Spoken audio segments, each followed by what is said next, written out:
જંગલની માલિપા એ ઓલા 500 વીઘાના ખેતરની માલિપા એ આજ મારું જેસુ ભગતનું ઘરેણું રમતું હોય એ આજ ઓલા સુકારામ બાપુનું ઘરેણું રમતું હોય પણ જગતની માલિપા આ બેઠેલી વસ્તીમાંથી કોઈ પણ બેન દીકરી વારની માલિપા ઓલા 500 વીઘાના ખેતરની માલિપા પગ મેકે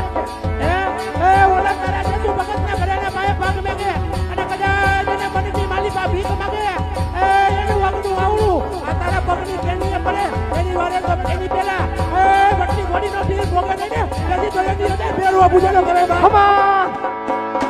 આ ગધેડા એ આ નવવતી ગાડીનો ભીખ ભોગતો હોય 500 વીઘાના ખેતરની માલિપા 108 ફૂટના સ્તંભની ઉપર 52 ગદ્દોને જો ફરકતો હોય એના છાયડાની નીચેથી કોઈ નીકળી જાય અને બેન દીકરી કોઈ માને કે કદાચ જગતની માલિપા અરે બધાય હારી ગઈ ગઈ હોય મામા કૂટી ગયું મોહારે કૂટી ગયું પણ જગતની માલિપા આજ વચની ગોળીના પીર હોય કે હરિફળનું પીરાણું હોય એની પાસે ભીખ માગે અને 9 મહિને જો દૂધ દેવા દીકરો ન રમાડે ને તો મારું જેસુ ભગતનું રમકડું કે કામતરું કરી ગયું બાપ આ પ્રીત ગધેડા